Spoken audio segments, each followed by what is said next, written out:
Ma sœur a volé mon lieu de mariage et m'a traité aigri. Alors j'ai discrètement annulé tous les contrats à mon nom. Le jour J, l'hôtel était vide, pas de fleurs, pas de traiteur, pas de musique. La mariée, le marié et les 200 invités sont juste restés plantés là. L'email est arrivé à 7h43 un mardi matin, juste au moment où la lumière du soleil inondait la fenêtre de ma cuisine. Je remuais de la crème dans mon café quand j'ai vu l'objet, confirmation du lieu de mariage, Harrington Grand Hotel. Pendant une seconde, j'ai souri. Puis j'ai vu le nom sur la réservation, Grace Moore, ma sœur. La même sœur qui avait ri quand je lui avais dit que j'avais réservé ce lieu précis il y a 6 mois. La même qui avait dit, c'est trop cher pour toi de toute façon, Anne. Peut-être que tu devrais t'en tenir à quelque chose de plus petit, plus réaliste. J'ai relu l'email 3 fois, certaine que c'était une erreur. Mais c'était là, la compte, la date, la signature. Elle avait copié tout mon plan au jour près, même la salle de bal que j'avais passé des mois à me battre pour réserver. Ma main tremblait en posant la tasse. Du café a éclaboussé le comptoir, sombre et amer. Quelque part au loin, le chien d'un voisin aboyait et le son semblait plus aigu que d'habitude. La pièce a légèrement tangué et j'ai pensé, elle l'a vraiment fait. Je l'ai appelée avant de pouvoir réfléchir. Grace, ai-je dit quand elle a décroché, sa voix essoufflée, joyeuse. Et, j'allais justement t'appeler, a-t-elle dit. Tu ne vas pas le croire. J'ai eu le Harrington. J'ai pris une lente inspiration. Ouais, ai-je dit. Il y a eu une pause. Oh, a-t-elle dit, réalisant. Écoute, ne sois pas fâché. Ils ont dit que ton acompte était toujours en attente, donc techniquement ce n'était pas bloqué. En attente, ai-je demandé doucement. Tu veux dire l'acompte que j'ai envoyé il y a 6 mois. Elle a ri, le même son léger et dédaigneux qu'elle utilisait quand nous étions enfants. Oh, allez, Anne. Ce n'est pas comme si tu possédais l'endroit, et puis, nous sommes de la famille. Je suis sûr que tu trouveras autre chose. Tu retombes toujours sur tes pieds. Ma mâchoire s'est serrée. Grace, ce lieu était mon rêve. J'ai passé des mois à planifier. Ne commence pas, m'a-t-elle coupé, son ton tranchant. Maintenant, tu réagis de manière excessive. C'est juste un bâtiment. Pendant un moment, je n'ai pas pu parler. Puis j'ai dit doucement, tu savais. Tu savais que c'était le mien. Elle a soupiré, fatiguée et théâtrale. Mon Dieu, tu es tellement dramatique. Tu es fiancée. Je suis fiancée. Pourquoi ne pouvons-nous pas être heureuses toutes les deux? Parce que le bonheur ne vient généralement pas du fait de voler celui de quelqu'un d'autre, voulais-je dire. Au lieu de cela, je n'ai rien dit. Elle a rempli le silence facilement. De toute façon, j'ai invité maman à le visiter avec moi cet après-midi. Tu devrais venir. Peut-être que ça t'aidera à passer à autre chose. Passer à autre chose. Quand l'appel s'est terminé, je suis resté au milieu de ma cuisine, fixant le bourdonnement silencieux du réfrigérateur. Je n'avais jamais remarqué à quel point mon appartement semblait petit jusqu'à ce moment-là. Sur le comptoir se trouvait le classeur de mariage. J'avais rassemblé des photos d'arches florales, d'accents dorés, le plan de la salle de bal sur lequel j'avais obsédé. Je l'ai fermé lentement, appuyant jusqu'à ce que les pages plient sous ma paume. Je me suis dit de respirer, d'être raisonnable. Les gens font des erreurs. Peut-être qu'elle ne voulait pas dire ça comme ça en avait l'air, mais au fond, je savais que Grace ne faisait jamais rien sans calcul. Elle faisait ça depuis que nous étions enfants, prendre le dernier cookie, le siège avant, la vedette. Je me disais qu'elle ne le faisait pas exprès, que c'était juste sa nature de prendre de la place. Mais peut-être que certaines personnes n'ont tout simplement jamais appris à laisser de la place à quelqu'un d'autre. Cet après-midi-là, je suis passé devant le Harrington Grand. Le bâtiment scintillait contre l'horizon, sa pierre blanche brillant sous le soleil printanier. Je me suis garé de l'autre côté de la rue et j'ai regardé à travers les portes vitrées Grace marcher, un bras accroché à celui de maman. Maman rayonnait. Téléphone sorti, prenant des photos comme si sa fille venait d'acheter l'endroit. Je suis resté dans la voiture. Mes doigts agrippant le volant si fort que mes jointures sont devenues blanches. Quand elles sont ressorties, maman riait encore. Grace secouait ses cheveux, semblait radieuse, triomphante. Elle a repéré ma voiture alors, juste une seconde. Nos yeux se sont rencontrés. Elle a fait un signe de la main comme si de rien n'était, comme si c'était normal, comme si voler était juste une autre forme d'amour. Ce soir-là, maman a appelé. Chérie, a-t-elle commencé sur ce ton doux et prudent qu'elle utilisait chaque fois qu'elle pensait que j'allais pleurer. J'ai entendu parler du lieu. Grace m'a dit qu'elle se sentait très mal. Ah bon, ai-je demandé. Elle ne voulait vraiment pas te contrarier. Elle a juste agi vite. Elle a toujours été impulsive. Maman, j'ai réservé cet endroit il y a 6 mois. Elle le savait. Chérie, elle est sous beaucoup de stress. Le mariage approche et le tien approchait aussi. Il y a eu une pause. Je pouvais l'imaginer froncer les sourcils, les lèvres pincées comme elle l'était toujours quand elle souhaitait que je me taise. Tu sais comment est Grace, a-t-elle dit finalement. Il vaut mieux ne pas faire de scène. Faire une scène? J'ai ri doucement. Elle a pris mon lieu de mariage, maman. Sa voix s'est durcie. Tu en fais toute une histoire pour rien. Il est peut-être temps d'arrêter d'être en compétition avec ta sœur. Elle t'a toujours admiré, mais tu la repousses. C'est à ce moment-là que j'ai réalisé qu'elle avait déjà choisi son camp. Peut-être qu'elle l'avait toujours fait. Après avoir raccroché, je suis resté assise dans le noir, fixant mon reflet dans la fenêtre. Pendant 34 ans, on m'avait dit d'être la plus grande personne, la plus calme, la plus silencieuse. Mais tout ce que cela a jamais fait, c'est me rendre plus petite. Le lendemain matin, j'ai passé en revue mes dossiers et contrats. Chaque document, chaque reçu lié au Harrington était toujours à mon nom. Chaque paiement traçable jusqu'à moi. Grace avait pris la scène, mais je possédais toujours les lumières. J'ai fixé la pile de paperasse et j'ai senti quelque chose changer en moi. Un calme qui n'était pas la paix, mais la clarté. Ils m'ont traité de dramatique, d'aigri, de réactive. Peut-être que cette fois, ils m'appelleraient autrement. J'ai fermé mon ordinateur portable, versé une nouvelle tasse de café et chuchoté à la pièce vide, voyons à quel point elle est parfaite sans les fleurs. Ce n'était pas de la rage. C'était de l'équilibre. Un équilibre froid, calme et délibéré. Et pour la première fois depuis des années, je n'étais pas celle qui était effacée. J'étais celle qui tenait le stylo. 3 jours ont passé avant que le nom de Grace n'arrête d'apparaître dans chaque discussion de groupe. Mon téléphone vibrait sans arrêt. Maman envoyait des photos de robes, les demoiselles d'honneur s'extasiaient sur les essayages, tout le monde faisant semblant que cela n'était pas construit sur le vol. J'ai coupé les notifications et je me suis assise dans mon studio, fixant une séance photo à moitié terminée sur mon ordinateur. Mon curseur planait sur une image de mariage, une mariée souriant sous un dé de lumière. Et pour la première fois, l'image ne semblait pas romantique. Elle semblait mise en scène, fragile, comme un mensonge figé à mi-vie. Tessa est arrivée vers midi, portant des bagelles et une expression qui disait qu'elle avait déjà entendu les ragots. « Tu as l'air de quelqu'un à qui on vient de dire que Noël est annulé », a-t-elle dit en posant son sac sur mon comptoir. J'ai fait un geste vers l'ordinateur portable. Ma sœur a volé mon mariage. Tessa a cligné des yeux. D'accord, tu vas devoir commencer par le début. Je lui ai tout raconté, l'email, l'appel, la visite, la défense de maman. Quand j'ai fini, elle a sifflé doucement. Waouh, c'est impressionnant de méchanceté. Ou prévisible, ai-je dit. Elle s'est appuyée contre le comptoir, déchirant un morceau de bagel. Alors, c'est quoi le plan? Tu vas la confronter, prendre un avocat, ou peut-être te pointer en robe rouge le jour J et porter un toast à l'ironie poétique? J'ai ri, un son fragile.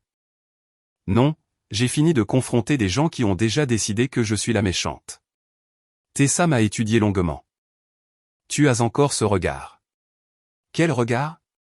Celui qui veut dire que tu es sur le point de faire quelque chose de dangereusement calme. J'ai souri faiblement. Peut-être que le calme se fait attendre. Ce soir-là, j'ai ouvert chaque dossier lié à mon mariage. Le contrat de l'hôtel, le traiteur, les fleurs, la photographie, la musique live, tout était à mon nom.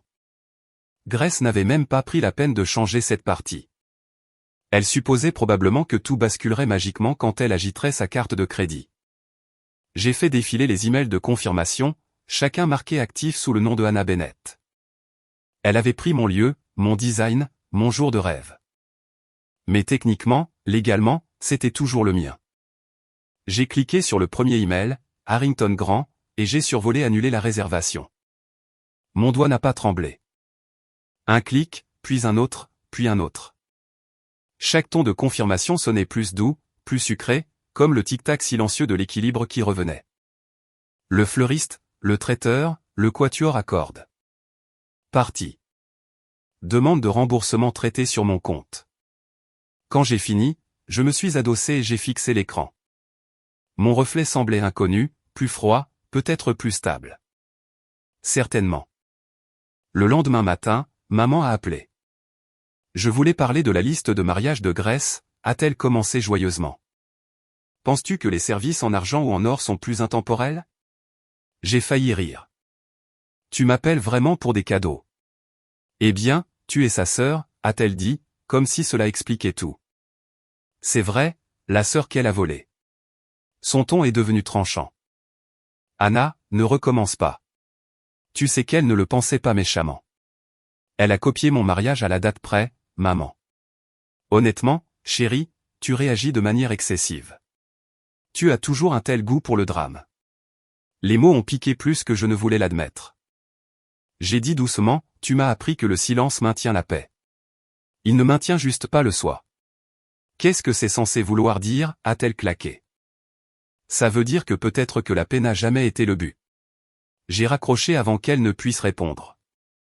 Plus tard dans l'après-midi, mon père a appelé. Il ne s'impliquait généralement pas. Ta mère dit que les choses sont tendues entre toi et Grèce, a-t-il dit. J'aimerais que tu arranges ça avant le dîner de répétition. Il n'y aura pas de dîner de répétition, ai-je dit. Il a ri maladroitement. Allez, Anna. Ne rends pas ça plus difficile que ça ne l'est. Ce n'est pas difficile, ai-je dit. C'est fini. Il y a eu une longue pause. Je ne comprends pas ce que ça veut dire. Tu comprendras, ai-je dit, et j'ai mis fin à l'appel. Ce soir-là, la pluie de la ville tombait à verse, adoucissant les lampadaires devant mon appartement. J'étais assise près de la fenêtre, ma tasse de café chaude entre les mains, et je pensais à combien de temps j'avais attendu que quelqu'un me défende. Parents, amis, peut-être même Grèce, juste une fois. Ça n'est jamais arrivé. Chaque fois, on me disait d'être la plus grande personne, la rationnelle, celle qui pardonne. Mais peut-être que le pardon n'était pas la supériorité morale qu'il prétendait. Peut-être que c'était juste un autre mot pour capitulation. Le lendemain matin, je me suis réveillé tôt et j'ai ouvert ma boîte de réception. Une douzaine de mails attendaient. Des reçus de confirmation, des approbations de remboursement, des notes de remerciement polies de fournisseurs me souhaitant le meilleur pour mes futurs événements. Je les ai lus comme une prière. L'un d'eux comprenait un message de la fleuriste, une femme plus âgée nommée Lilian, qui m'avait aidé à choisir le jasmin blanc pour les arches. Les fleurs sont une question de timing, chérie, avait-elle écrit il y a des mois. Trop tôt et elle fane avant le moment. J'ai relu cette ligne maintenant et j'ai souri. Vers l'heure du déjeuner, Tessa est passée avec du café. Tu as l'air de ne pas avoir dormi, a-t-elle dit. Je n'ai pas dormi, ai-je admis. Laisse-moi deviner, tu as planifié quelque chose. Déplanifié, en fait. Son front s'est plissé. Qu'est-ce que tu veux dire? J'ai tout annulé. Elle s'est figée. Tout? Chaque contrat, chaque fournisseur, chaque réservation à mon nom. Sa bouche s'est ouverte, puis fermée. Jésus, Anna, c'est extrême. J'ai haussé les épaules. Grèce a dit que j'étais aigri. Peut-être qu'elle devrait découvrir à quoi ressemble vraiment l'aigreur. Tessa m'a fixé sans voix pendant un moment, puis a expiré lentement. Tu sais, une partie de moi veut te dissuader. Alors pourquoi tu ne le fais pas? Parce que le reste de moi veut être au premier rang.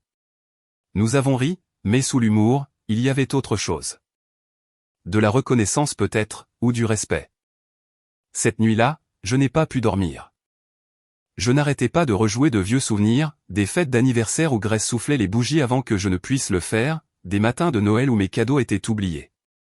Des moments où j'ai appris à sourire en étant la seconde. Chaque souvenir avait la même leçon, reste calme, reste petite. Je me suis tenu près de la fenêtre à nouveau, la ville vivante avec de faibles sirènes et des néons. Pour la première fois, je ne me sentais pas petite du tout. Quand mon téléphone a vibré, je n'ai pas regardé tout de suite. L'écran s'est allumé avec le nom de Grace. Mon pouce a plané sur ignorer, mais la curiosité l'a emporté. Anna, a-t-elle dit, essoufflée. Question bizarre. As-tu fait quelque chose avec le contrat du Harrington? Je suis restée silencieuse. Ils disent qu'ils n'ont pas de réservation active. Il doit y avoir une confusion. As-tu changé les informations de paiement? Ou peut-être que tu devrais appeler leur service de facturation? J'ai dit, ma voix égale, Anna, ne fais pas l'idiote. Tu l'as réservé à ton nom. Je l'ai fait, ai-je dit. Il y a 6 mois. Il y a eu un silence au bout du fil, suivi d'un sifflement d'incrédulité. Tu n'as pas fait ça. Je l'ai fait. Pourquoi? Pourquoi ferais-tu quelque chose d'aussi cruel? Tu m'as traité d'aigri, ai-je dit doucement. Tu m'as traité de dramatique. Peut-être que je t'ai juste cru. Le souffle de Grace s'est coupé. Tu es folle. Peut-être, ai-je dit. Mais au moins maintenant, je suis enfin imprévisible. J'ai raccroché avant qu'elle ne puisse répondre. La pièce semblait étrangement calme après ça. Pas de culpabilité, pas de frisson, juste le calme. Le genre de calme qui remplit un espace une fois que les mensonges ont été aspirés. Je me suis dirigé vers mon bureau, j'ai éteint la lampe et j'ai chuchoté, laisse-la découvrir ce qui se passe quand on prend tout pour acquis. Dehors, le tonnerre roulait sur le lac, doux et bas, presque approbateur. Quand je me suis couché cette nuit-là, j'ai réalisé que la vengeance ne ressemblait pas toujours au feu. Parfois, elle ressemblait à l'eau, silencieuse, constante, érodant tout ce qui ne vous a jamais appartenu en premier lieu. Et alors que le sommeil arrivait enfin, je ne souriais pas. Mais je ne tremblais pas non plus. Je me sentais juste équilibré, comme si la justice avait enfin trouvé son chemin vers la maison. Le lendemain matin, la lumière du soleil rampait à travers mes stores comme si elle essayait de s'excuser d'être là. J'avais à peine dormi. Mon téléphone a vibré toutes les heures pendant la nuit. Des messages de Grace, maman, même papa. Je n'en ai pas lu un seul. Quand je les ai finalement vérifiés, ils étaient exactement ce à quoi je m'attendais. Grace, tu as perdu la tête. Règle ça maintenant. Maman, que as-tu fait à ta sœur? Elle est en larmes. Appelle-moi immédiatement. Papa, chérie, ce n'est pas la façon de gérer les choses. J'ai retourné le téléphone face contre table et j'ai fait du café. La vapeur montait lentement et régulièrement, comme le calme sous forme physique. Je me suis dit que c'était ce que je voulais. Le calme, pas le chaos, pas la vengeance, juste le silence. Vers 9 heures, Tessa est arrivée, les cheveux encore humides de la douche, les lunettes de soleil repoussées sur la tête. Alors, a-t-elle dit en fermant la porte derrière elle, ça fait quoi de lâcher une bombe sans lever le petit doigt? J'ai ricané. Moins comme une bombe, plus comme la gravité qui fonctionne enfin. Elle s'est appuyée contre le comptoir, croisant les bras. Grace m'a appelé. Bien sûr qu'elle l'a fait. Qu'est-ce qu'elle a dit? Elle panique. Elle a dit que l'hôtel ne confirme pas sa réservation. Le fleuriste a arrêté de répondre et maman menace de poursuivre quelqu'un. J'ai pris une gorgée de café. Alors il passe une matinée très productive. Tessa a ri, court et tranchant. Tu es glacial en ce moment. Je suis fatigué, Tess. Je brûle depuis 34 ans. Ça la fait taire. Elle s'est enfoncée dans une chaise, les yeux s'adoucissant. Tu sais, la plupart des gens crieraient ou posteraient une longue tirade émotionnelle sur les réseaux sociaux. Je n'ai pas besoin d'un public, ai-je dit. Juste d'une fin. Elle m'a étudié pendant un moment. Tu es sûr que tu ne vas pas le regretter? J'ai haussé les épaules. Le regret est pour les gens qui veulent encore quelque chose du passé. Dehors, le vent s'est levé, faisant cliqueter les fenêtres. Ça ressemblait à des applaudissements. Plus tard dans l'après-midi, papa est passé à l'improviste. J'ai ouvert la porte pour le trouver debout maladroitement dans le couloir, tenant un sac de courses comme si c'était un rameau d'olivier. Ta mère a dit que tu ne mangeais peut-être pas correctement, a-t-il dit. Je me suis écarté, le laissant entrer. Maman dit beaucoup de choses. Il a posé le sac aux fruits, l'aider a expiré. Grace est bouleversée. Je suis au courant. Elle dit que tu as tout annulé. J'ai annulé ce qui était à moi. Il a froncé les sourcils, frottant sa tempe. Anna, je sais que tu te sens lésée, mais ça. C'est trop. Trop, ai-je répété. Elle a pris mon mariage, papa. Mon lieu, mon plan, mon idée, et maman l'a défendu. Il a soupiré, ce son là c'est apaisant que j'avais entendu toute ma vie. Tu sais comment ta mère devient. Tu aurais pu me parler. Je l'ai fait, ai-je dit doucement. Tu n'as pas écouté. Il a baissé les yeux comme il le faisait toujours face à quelque chose d'inconfortable. Tu as toujours été la forte. Nous pensions que tu pourrais gérer les choses mieux que Grace. Ce n'est pas de la force, ai-je dit. C'est de la négligence avec un mot plus joli. Il n'a pas répondu.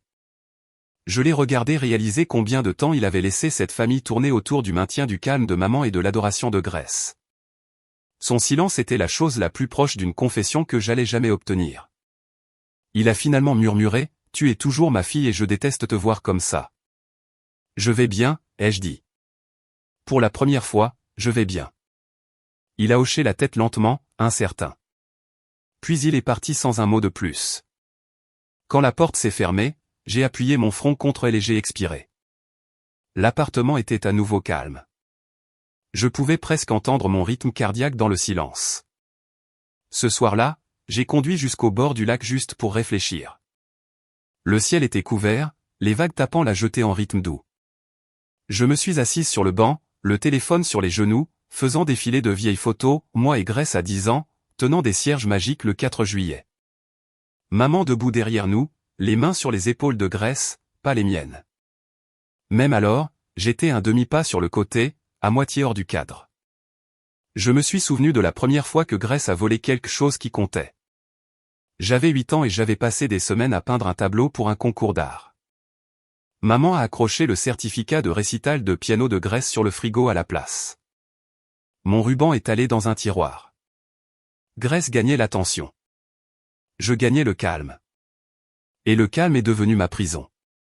Maintenant, je comprenais enfin que le silence pouvait être une arme aussi. Mon téléphone a vibré. Cette fois, c'était un numéro inconnu.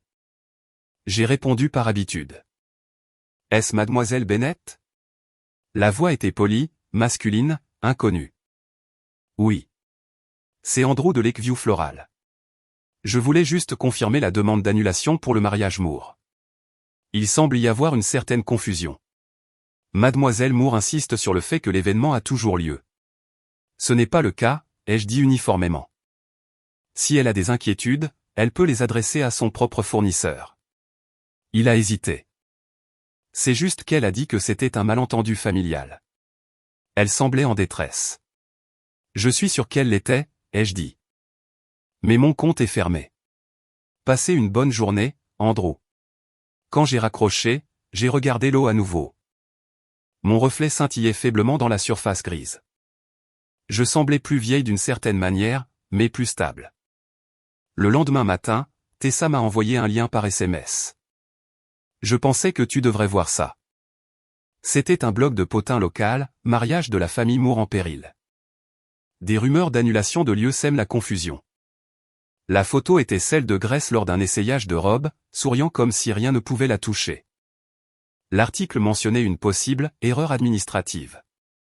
J'ai fait défiler les commentaires, mi-pitié, mi-schadenfreude. Puis j'en ai atteint un qui m'a arrêté. Une sœur bafouée ou juste enfin en train de se défendre? Pour la première fois, quelqu'un semblait comprendre. En fin d'après-midi, Grace a rappelé. J'ai laissé sonner. Puis maman. Puis les deux ensemble sur haut-parleur, leurs voix se chevauchant dans ma messagerie vocale. Tu dois réparer ça tout de suite. Tu embarrasses la famille. Nous ne pouvons pas laisser les gens voir ça. Leur panique était presque rythmique, comme le bourdonnement de fond d'une machine qui tombe en panne. Finalement, réalisant que ça cassait, je me suis assise à ma table de cuisine avec un verre de vin et j'ai écouté chaque message vocal. Pas pour me sentir coupable, juste pour documenter le moment. Le son du contrôle qui s'effrite. Plus tard cette nuit-là, Tessa a appelé. Ils perdent la tête, a-t-elle dit. Je sais. Tu es sûre que tu es prête pour les retomber. Il ne reste plus rien à faire tomber, ai-je dit. juste des masques. Le jour suivant, la pluie a enfin cessé. J'ai ouvert mes rideaux et laissé la lumière inonder la pièce. Elle a frappé le mur où mon ancien tableau de mariage était accroché, un collage de couleurs, de fleurs et de rêves que je ne reconnaissais plus. Je l'avais décroché la nuit où j'avais tout annulé.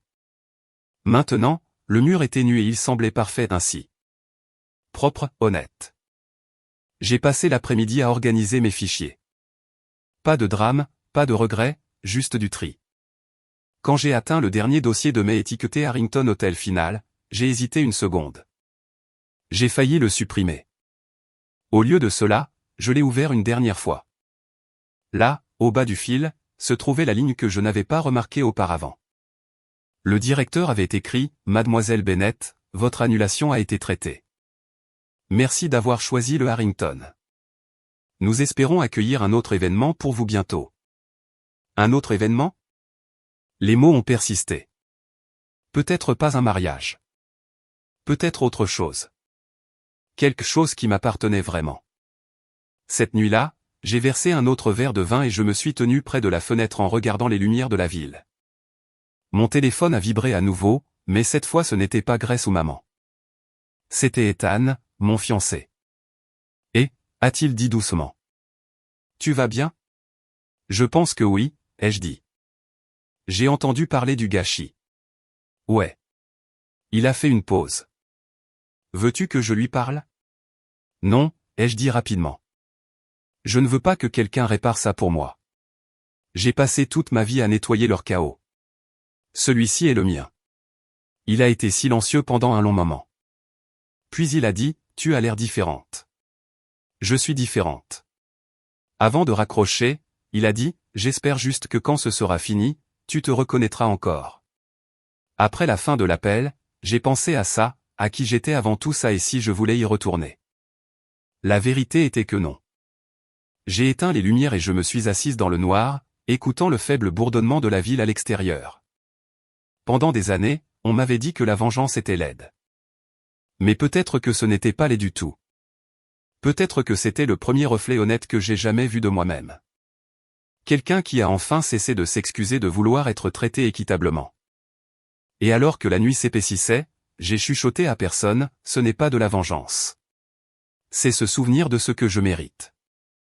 Le jeudi, la ville semblait plus lourde. L'air, le ciel, même le bruit, tout semblait retenir son souffle. J'ai marché jusqu'au café en bas de la rue, ayant besoin de sortir de l'appartement avant de commencer à répondre aux appels que je m'étais promis d'ignorer.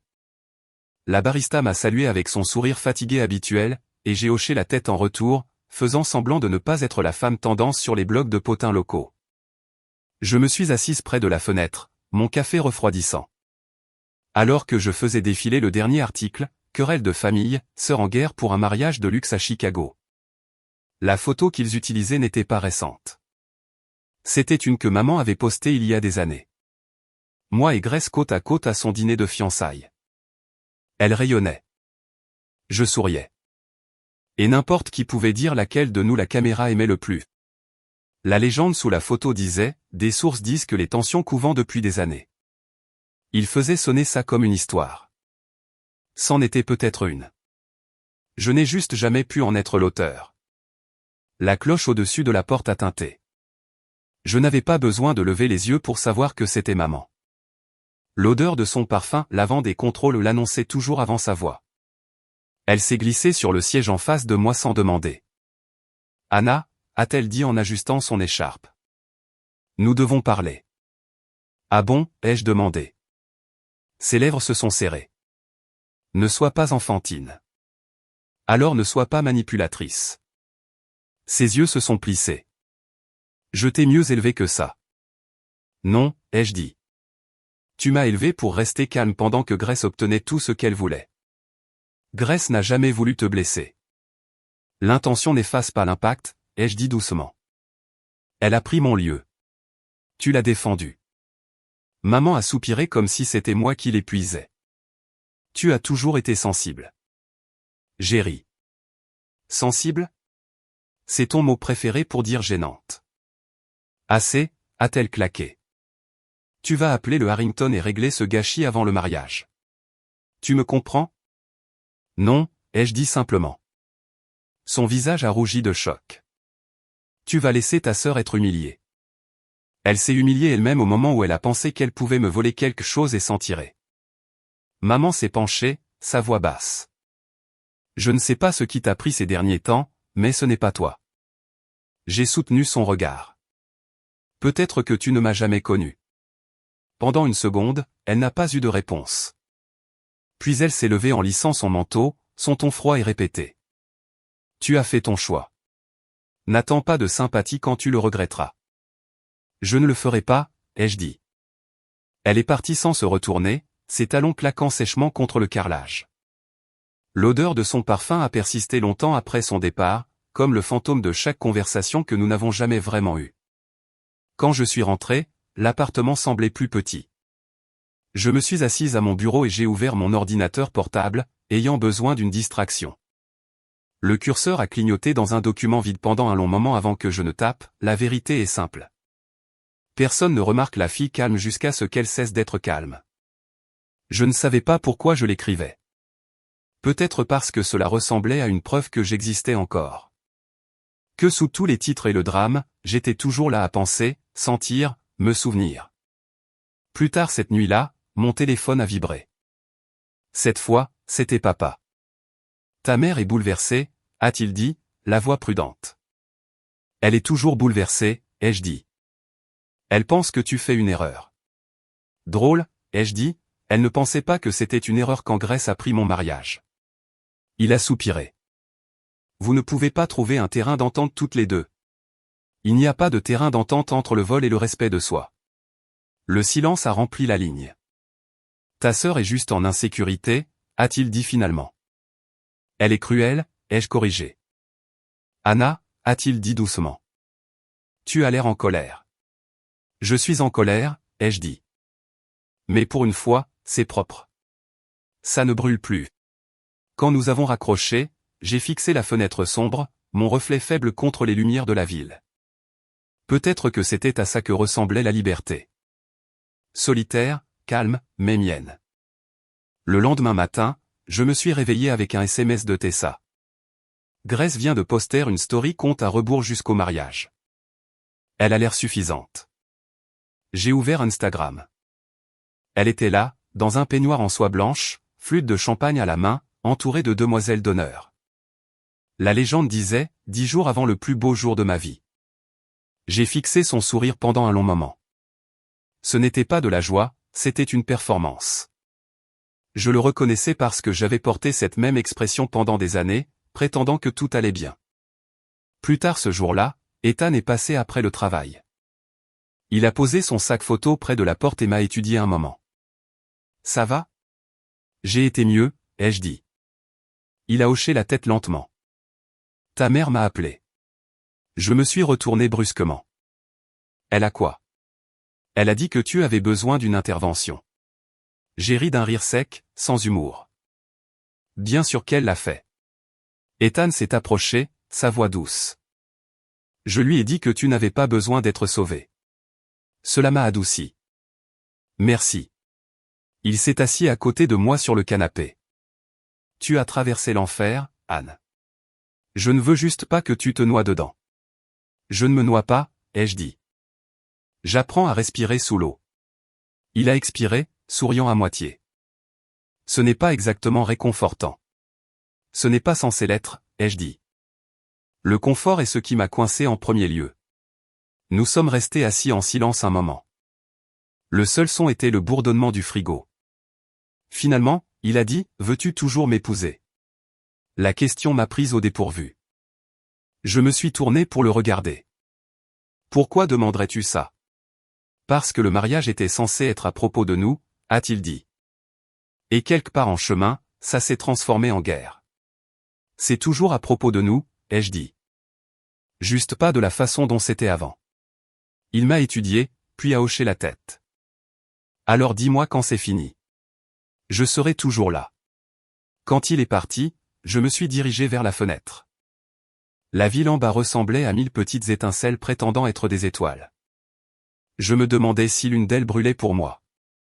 Cette nuit-là, j'ai rêvé de la salle de bal du Harrington, des échos vides rebondissant sur les murs de marbre.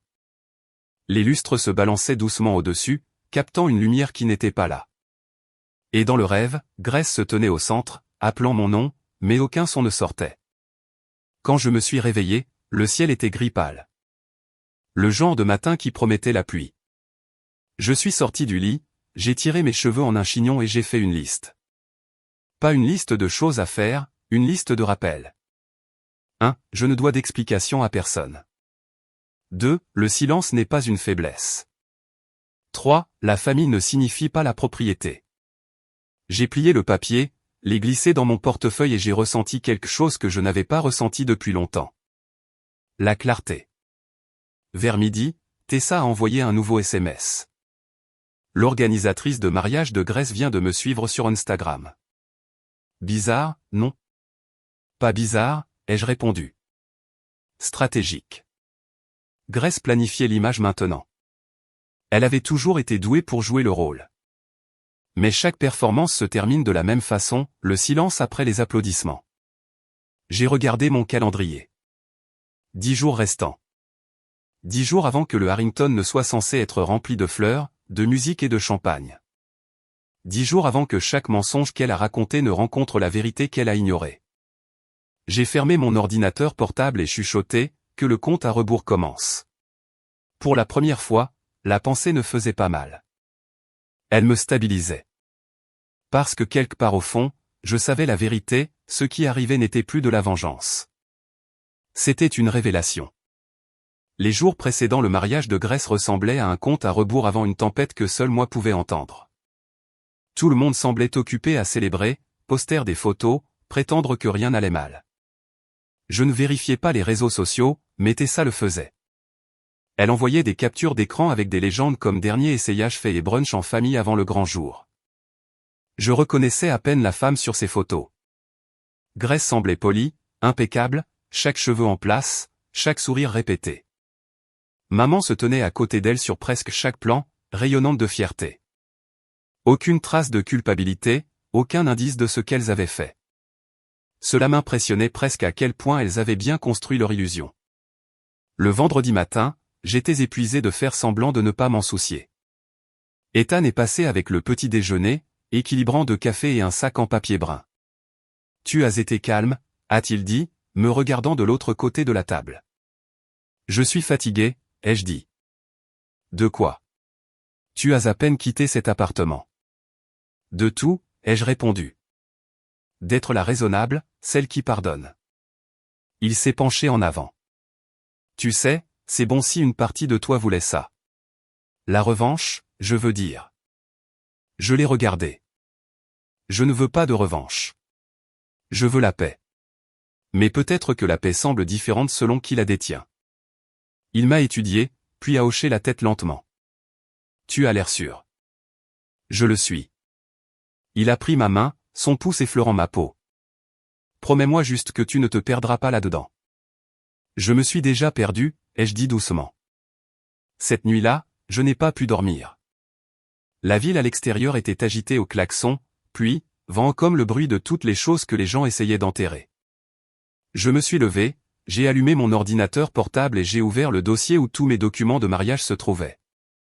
Je l'avais renommé Balance. À l'intérieur se trouvaient les reçus d'annulation, chacun estampillé confirmé. Je les ai fixés jusqu'à ce que les lignes deviennent floues. J'ai pensé à la première fois que Grace a pris quelque chose qui était à moi. Pas le ruban, pas la vedette, quelque chose de petit, mais réel. J'avais 16 ans, elle en avait 12. J'avais passé une semaine à faire des cookies pour une collecte de fonds scolaires, et elle les avait emmenés à son propre événement, les faisant passer pour les siens. Maman l'avait loué pour sa générosité. Je n'avais pas dit un mot. Ça ne vaut pas la peine de se battre, me disais-je. Mais peut-être que chaque fois que je restais silencieuse, je construisais les fondations de ce moment.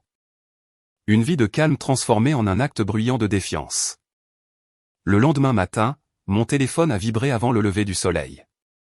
C'était ça. Tu es réveillé ? À peine, ai-je marmonné. Je viens de recevoir un appel d'un de tes fournisseurs, le photographe. Ils ont dit que l'organisatrice de Grace essaie de confirmer les détails, mais ton nom est toujours sur chaque contrat. J'ai souri faiblement. Laisse-la paniquer. Tessa a hésité. Tu sais que ça va exploser publiquement, hein? Elle va faire une scène. Elle a toujours été douée pour ça. Mais cette fois, tout le monde regarde. Alors peut-être qu'il est temps qu'il voie la vérité. Après l'appel, je me suis dirigé vers la fenêtre. L'aube rampait sur l'horizon, de l'or doux saignant dans le gris. Quelque part à travers la ville, ma famille se réveillait, répétant des sourires pour les caméras, inconsciente que leur récit parfait s'était déjà fissuré. Plus tard cet après-midi-là, j'ai retrouvé Tessa dans un petit bar près de la rivière, le genre d'endroit où personne ne connaissait nos noms. Elle a commandé un whisky, je suis resté au café. Alors, a-t-elle dit en remuant sa boisson. Tu vas le dire à Ethan? Pas encore. Il est de ton côté, tu sais. Je sais, ai-je dit. Mais ce n'est pas une question de quand. C'est une question d'équilibre, a-t-elle ri doucement. Tu continues à dire ça comme si c'était un code moral. Peut-être que c'en est un, ai-je dit. Ma famille m'a appris à quoi ressemble le déséquilibre. Je corrige juste les maths. Son expression s'est adoucie. Je comprends. Vraiment. J'espère juste que ça ne te coûtera pas plus que ça ne vaut. Certaines dettes ne peuvent pas être payées autrement. Quand je suis rentré, j'ai trouvé un message vocal de maman. Je n'ai pas écouté tout de suite, mais la curiosité l'a emporté. Sa voix tremblait, mais était stable. Anna, c'est allé trop loin. Grèce s'effondre. L'hôtel dit que tout a été annulé à ton nom, et il refuse de lui parler. Si c'est ton œuvre, tu dois réparer ça avant qu'elle ne soit humiliée. Veux-tu vraiment que ta sœur souffre comme ça? J'ai rejoué le message 2 fois. Puis je l'ai supprimé. Ce soir-là, papa a appelé. Ta mère est bouleversée, a-t-il dit, sont-on prudent? Grèce dit que tu es derrière les annulations. Je le suis, ai-je dit. Il est devenu silencieux. Tu l'admets. Je ne me cache plus, papa. Il a soupiré, le son de la défaite. Tu as prouvé ton point. Je ne l'ai pas fait, ai-je dit. Pas encore. Anna. C'est ta sœur. Exactement, ai-je dit. Et j'ai passé toute ma vie à être la sienne. Juste une fois, j'aimerais être la mienne. Quand l'appel s'est terminé, je me suis assise dans le noir, laissant le calme remplir la pièce. Je n'étais plus en colère. Je n'étais même pas satisfaite. Ce que je ressentais était quelque chose de plus froid, plus propre, la clarté. Le lendemain matin, je suis allé me promener au bord du lac. L'eau était encore vitreuse, reflétant la lumière matinale. J'ai pensé à combien de temps j'avais gaspillé à essayer de gagner l'approbation de gens qui avaient déjà décidé que je n'étais pas assez. Grèce n'a pas volé un lieu. Elle a volé des années de paix que j'avais essayé de construire pour moi-même. Reprendre ça n'était pas de la cruauté. C'était de la légitime défense. Au moment où je suis rentré, mon téléphone vibrait à nouveau. Un nouveau message de Grèce. Tu as gagné. Le Harrington nous a lâchés. Le fleuriste aussi. Tu as tout détruit. J'espère que tu es heureuse. J'ai fixé les mots, puis posé le téléphone. Je n'étais pas heureuse, mais je n'étais pas brisée non plus. Cette nuit-là, Ethan est repassé. Il m'a regardé pendant que je cuisinais, calme, son expression illisible. Finalement, il a dit, ta mère m'a rappelé. Laisse-moi deviner, ai-je dit. J'ai perdu la tête. Quelque chose comme ça. J'ai éteint la cuisinière. Et qu'est-ce que tu lui as dit? Que peut-être que tu l'as enfin trouvé. J'ai souri. Tu sais toujours comment dire la bonne chose. Il s'est approché derrière moi, posant ses mains sur mes épaules. Tu es sûr que c'est ce que tu veux? Je suis sûr. Même si ça veut dire les perdre. Je les ai déjà perdus, ai-je dit. Il n'a pas discuté. Il a juste embrassé le sommet de ma tête et a chuchoté. Alors je serai là quand la poussière retombera. Après son départ, je me suis tenu près de la fenêtre à nouveau, regardant les lampadaires clignoter. À travers la ville, Grèce criait probablement, pleurait, et exigeait des réponses. Maman appelait probablement tout le monde qu'elle connaissait, tissant l'histoire pour faire de moi la méchante. Ça n'avait pas d'importance. Pour une fois, le récit n'était pas le leur à contrôler. J'ai ouvert mon ordinateur portable une fois de plus et vérifié les confirmations finales, chaque annulation complète, chaque remboursement traité, chaque lien rompu. Et alors que l'horloge sonnait minuit, j'ai chuchoté à la pièce vide, qu'il me traite d'aigri. Au moins l'amertume ne simule pas la douceur. Quelque part au loin, le tonnerre a roulé ou une douce promesse que la tempête ne faisait que commencer. 2 jours après que j'ai annulé le dernier contrat, le monde extérieur semblait exactement le même. Le ciel au-dessus de Chicago était pâle et calme. L'air sentait légèrement la pluie, et les gens se dépêchaient dans les rues avec leur café, complètement inconscients que quelque part dans la ville, un mariage tombait lentement en morceaux. C'était la beauté de la vengeance. Elle n'avait pas besoin d'être bruyante. Elle pouvait vivre en silence, soigneusement rangée entre les emails et les reçus de remboursement. Pas d'explosion, pas de cris, juste un équilibre rétabli tranquillement. J'étais assise à ma table de cuisine, sirotant un café devenu froid, et je faisais défiler le dossier marqué terminé. Tout était fait. La réservation du Harrington Hotel, le fleuriste, le traiteur, le groupe, tous à mon nom, tous annulés avec des signatures professionnelles polies. Ma boîte de réception était pleine de messages merci de nous avoir prévenus. Si vous ne saviez pas mieux, vous penseriez que j'avais géré ça avec grâce. Peut-être que je l'avais fait. On a frappé à la porte, me tirant de mes pensées. Quand j'ai ouvert, Tessa se tenait là, tenant 2 tasses à emporter. Ses yeux ont scanné mon visage avant qu'elle n'entre. Tu as l'air calme, a-t-elle dit. Je suis calme. Ce qui est terrifiant. Elle m'a tendu l'un des cafés et s'est assise. Donc tout est officiellement fait. Tout? Tessa a expiré. Tu réalises ce qui va se passer, n'est-ce pas? Grace va découvrir. J'ai dit, ouais, et quand elle le fera, elle ne va pas juste appeler. Elle va exploser. J'ai hoché la tête. Laisse-la faire. Tessa s'est penchée en avant, baissant la voix. Je dois demander, pourquoi tu ne l'as pas juste prévenu ou dit de reculer?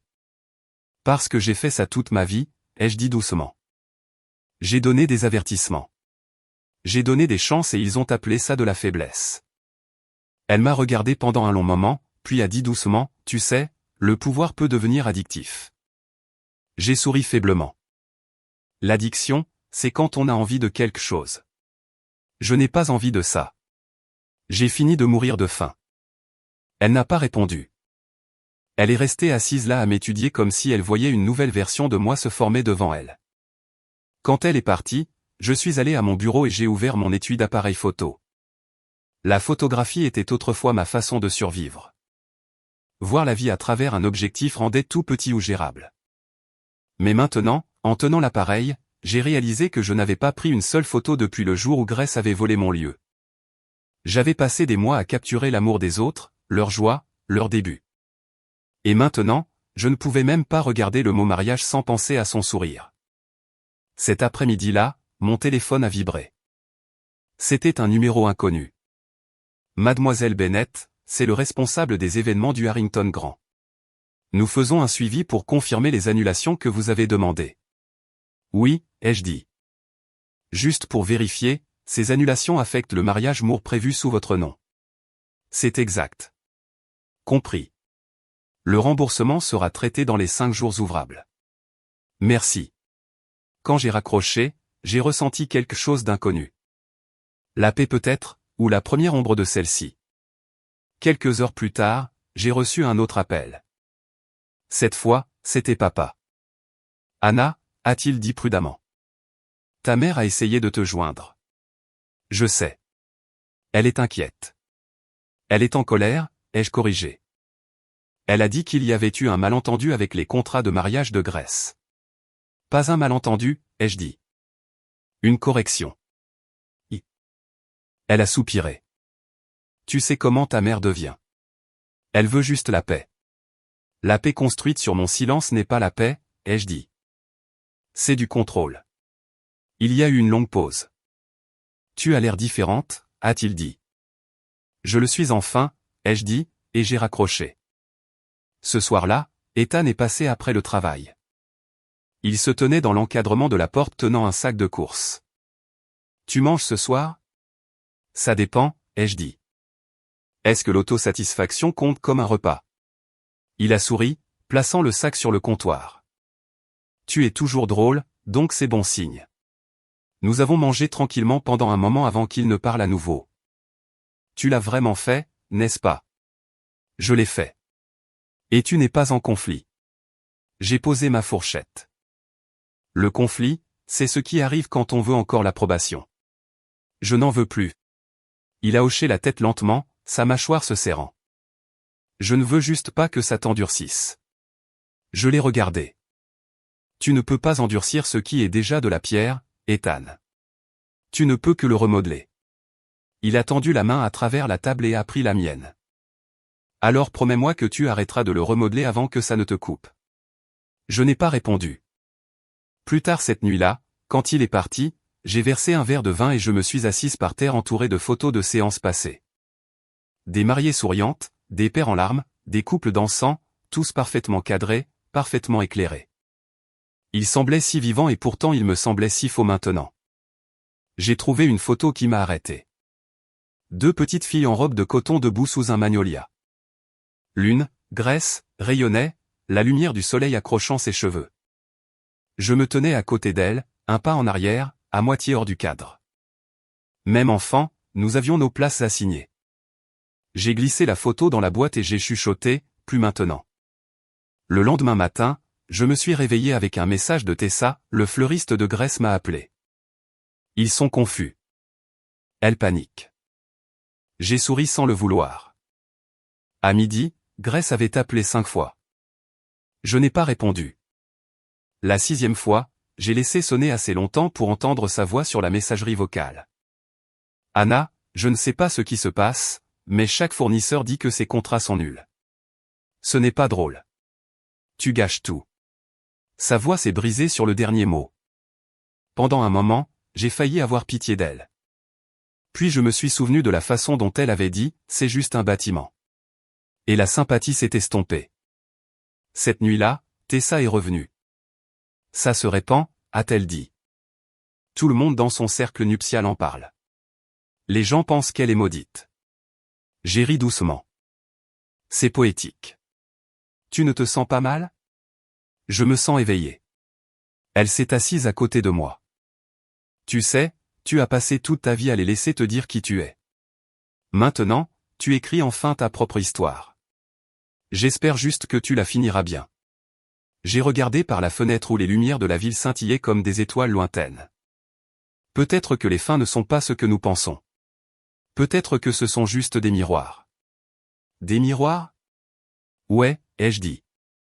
Ils ne te montrent pas qui tu veux être. Ils te montrent qui tu es devenu. Nous sommes restés assis en silence pendant un long moment.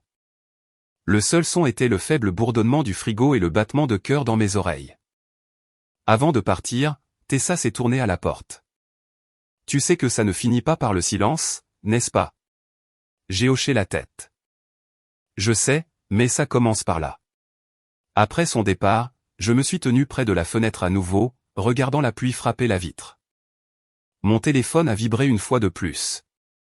Un message de Grace. J'espère que tu es fier de toi.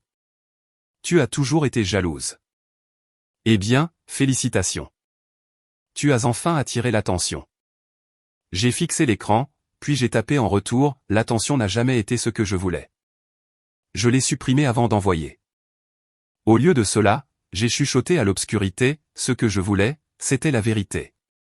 Et quelque part au loin, dans le silence qui a suivi, je jure que je pouvais presque l'entendre commencer à résonner en retour. Le matin du mariage de Grace est arrivé, tranquillement enveloppé de nuages gris et du genre de froid qui s'infiltre sous la peau. Je me suis réveillé avant l'aube, pas parce que je le voulais, mais parce que mon corps comptait les rebours jusqu'à ce moment comme une horloge que je ne pouvais pas éteindre.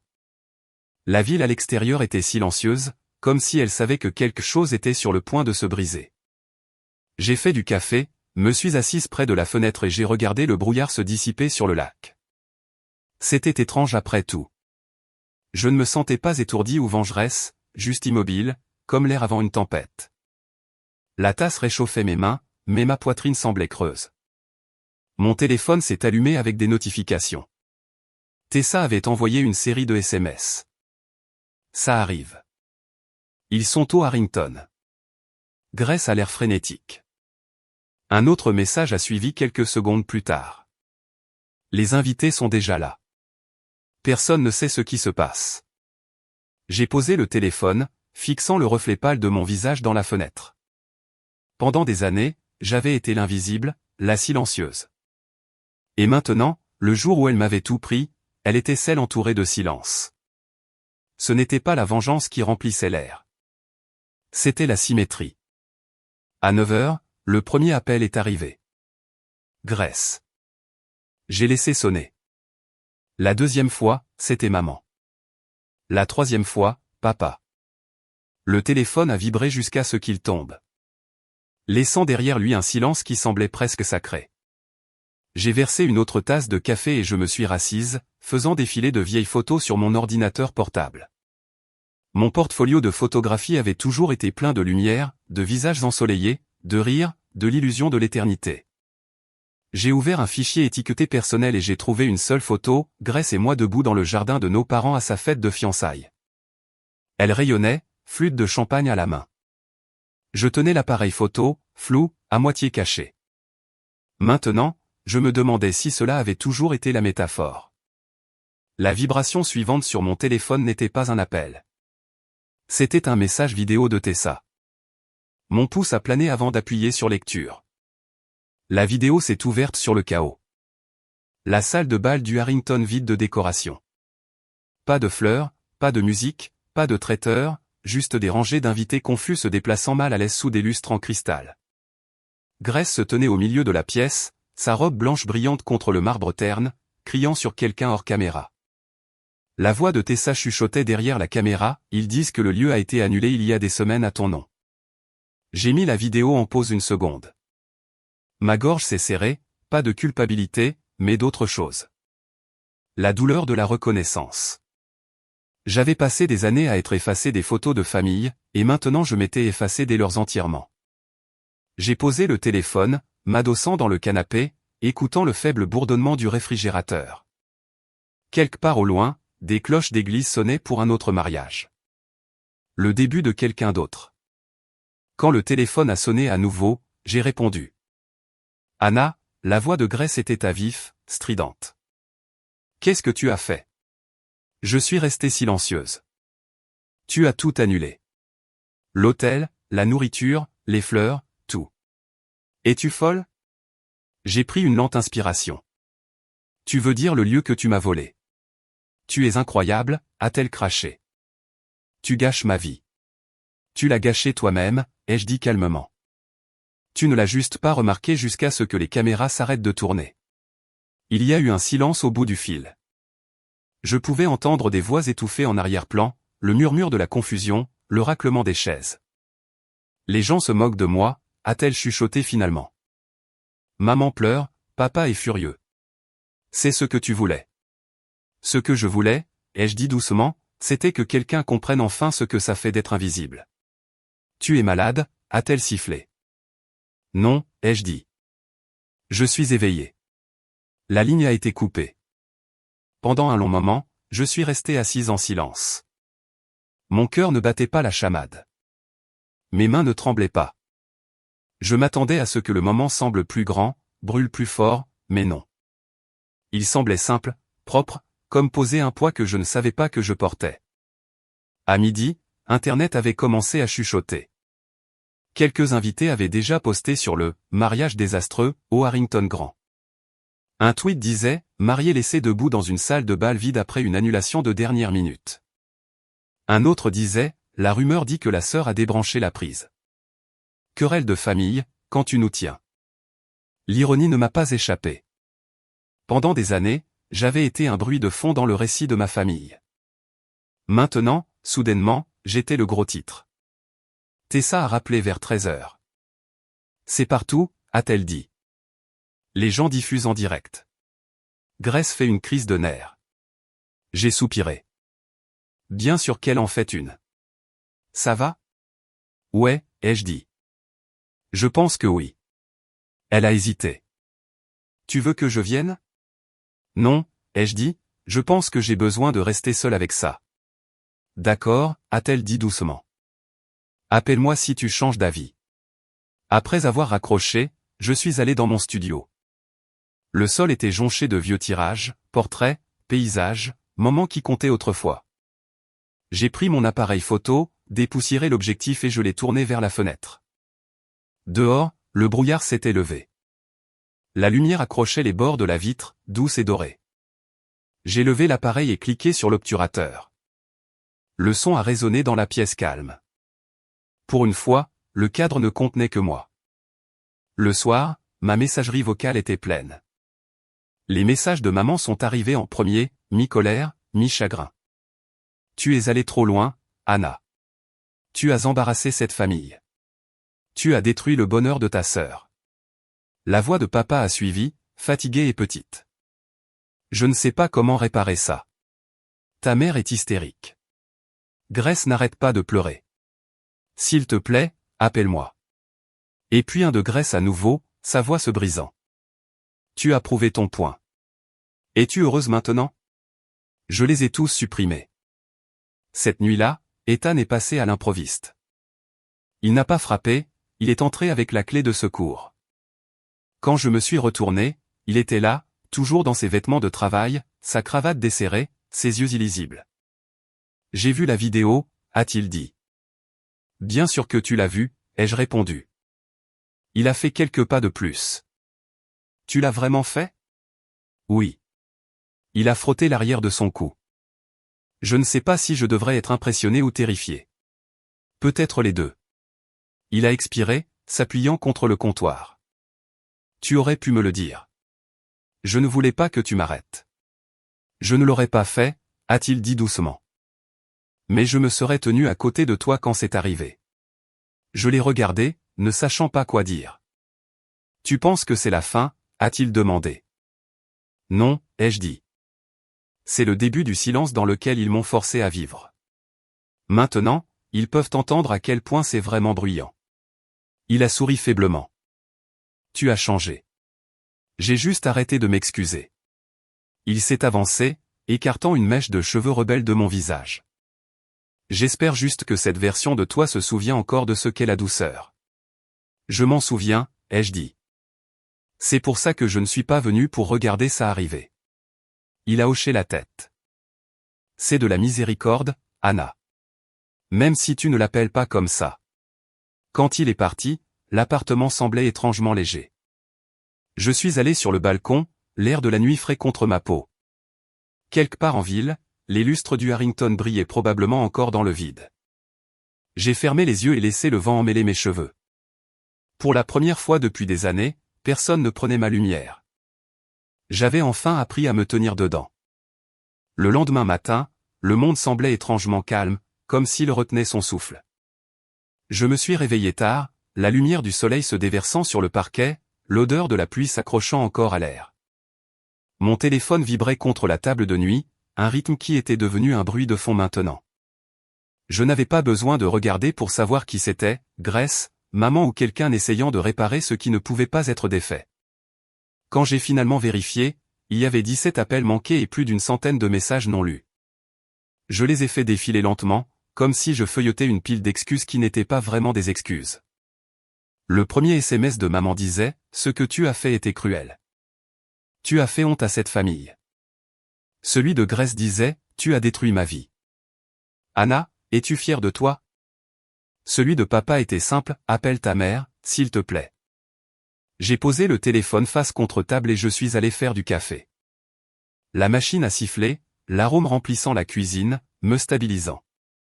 Dehors, la rue était glissante et scintillante, reflétant un matin qui semblait presque trop propre pour le chaos en dessous.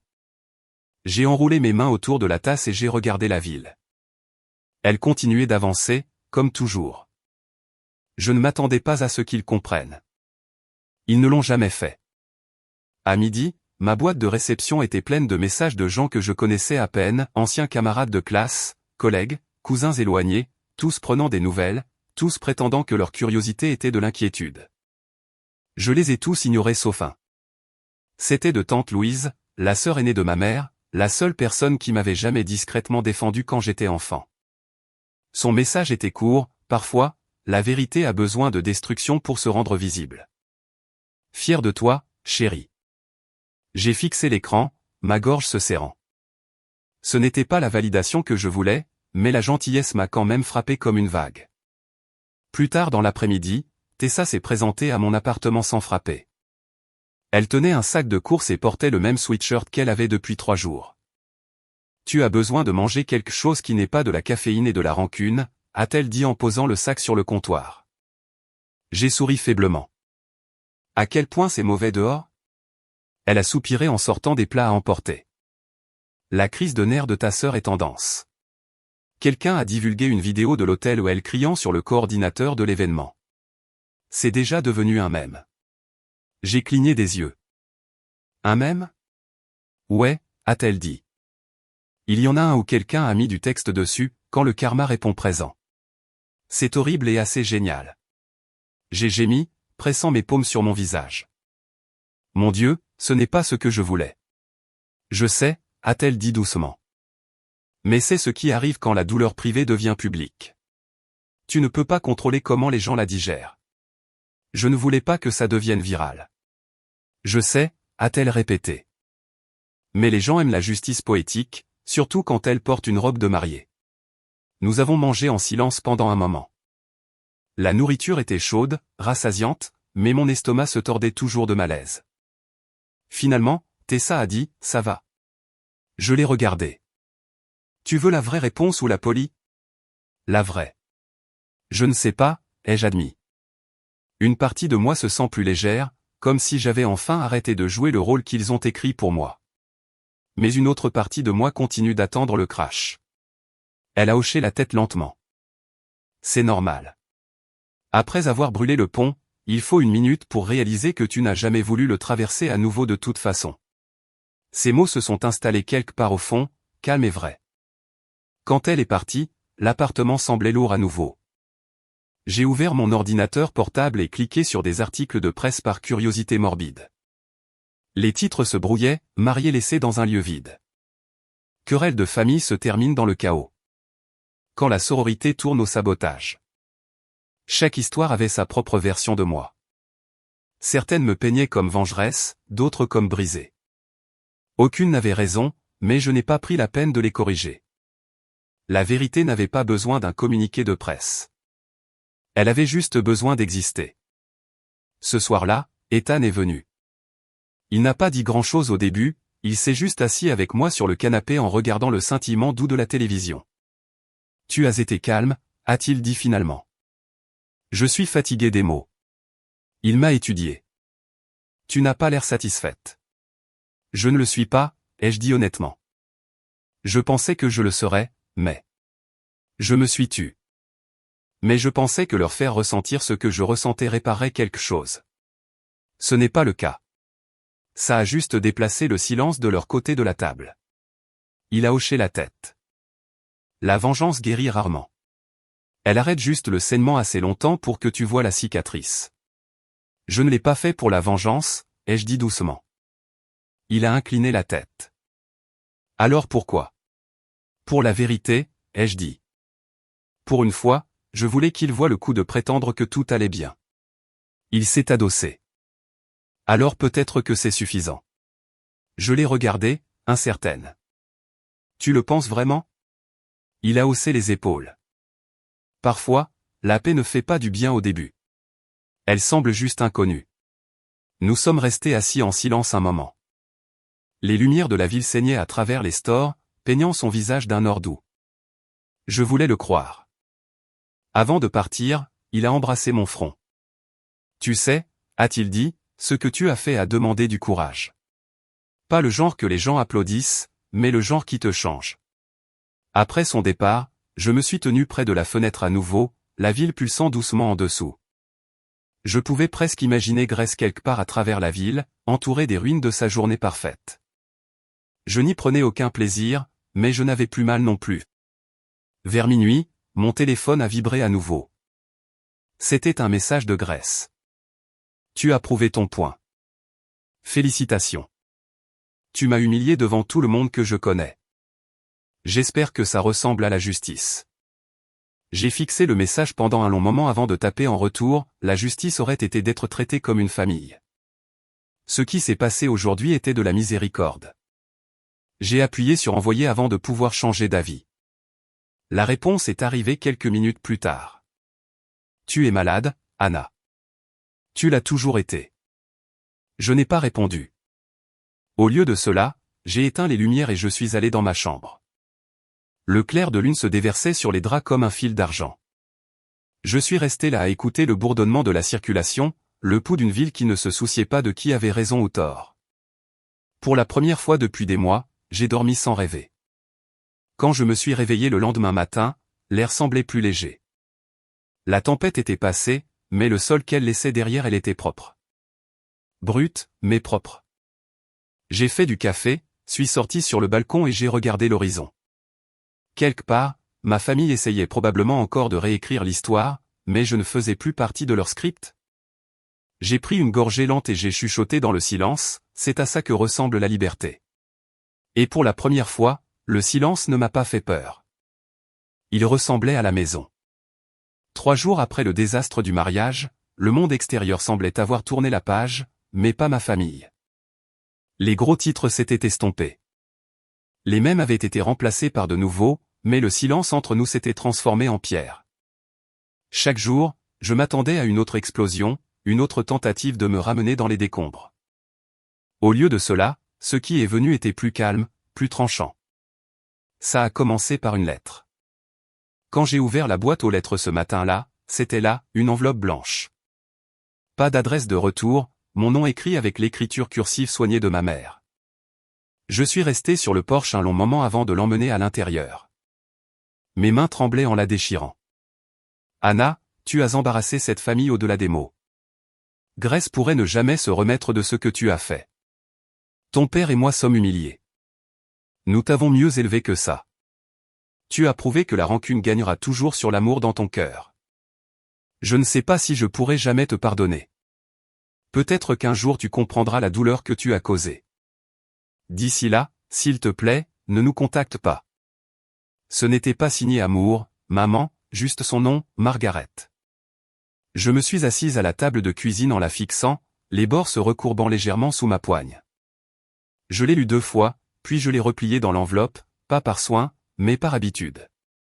Je l'ai placé dans le tiroir où je gardais les factures impayées et les stylos cassés. Quelque part où elle appartenait, avec les choses qui prenaient de moi sans jamais rendre. Cet après-midi-là, Tessa est passée. À la minute où elle a vu mon visage, elle a demandé « Qu'est-ce qui s'est passé ?» Je lui ai tendu la lettre. Elle l'a lue rapidement, sa mâchoire se serrant à chaque ligne. « Waouh !» a-t-elle dit doucement. Cette femme sait vraiment comment utiliser la culpabilité comme une arme. J'ai ri, mais ça a sonné creux.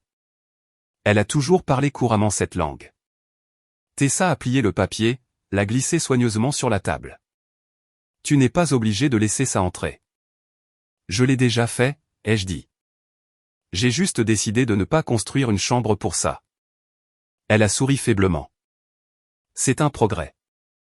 Plus tard, quand elle est partie, le calme est revenu.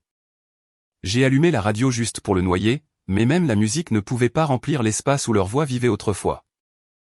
J'ai pensé à mon père, comment il appelait tous les dimanches comme une horloge. Je me demandais s'il me défendait encore en privé, ou s'il avait déjà choisi son camp à nouveau. Peut-être que le silence était plus facile pour lui aussi. Cette nuit-là, alors que la pluie commençait à tomber, je me suis assise sur le sol de mon studio, entouré de photographies que je n'avais pas touchées depuis des mois. Des visages d'étrangers, des sourires capturés, des moments figés dans la lumière. Ils semblaient tous si vivants, si sur d'eux. Je les enviais, leur immobilité, leur certitude. J'ai pris une image d'une mariée riant avec son père sous une guirlande de lanternes. Je pensais que des photos comme ça parlaient de joie. Maintenant, je savais qu'elles parlaient d'illusion. J'ai sorti mon appareil photo et je l'ai posé sur le trépied. L'objectif me fixait, noir et sans ciller. J'ai appuyé sur le retardateur et je me suis assise devant. Pas de maquillage, pas de prétention, juste l'épuisement d'une femme qui était à court d'excuses. Quand l'obturateur a cliqué, le son m'a fait sursauter. Il a résonné dans la pièce comme une vérité enfin dite. La photo qui est sortie n'était pas jolie. Elle était brute, yeux rouges, lèvres pressées dans quelque chose entre la défiance et le soulagement. Mais elle était réelle. Le lendemain, je l'ai envoyée à Maria, une vieille amie photographe à qui je n'avais pas parlé depuis des années. Je ne sais pas pourquoi je t'envoie ça, ai-je écrit. Mais je pense que j'ai enfin capturé quelque chose d'honnête. Elle a répondu en 1 heure. C'est obsédant, a-t-elle dit. Tu devrais la montrer. Les gens ont besoin de voir à quoi ressemble la vérité. Ces mots sont restés dans mon esprit longtemps après avoir fermé l'email. Pour la première fois, j'ai pensé à créer quelque chose pour moi. Pas pour des clients, pas pour la famille, pas pour le pardon, juste pour moi. Dans l'après-midi, je me suis retrouvé à esquisser des idées dans un carnet.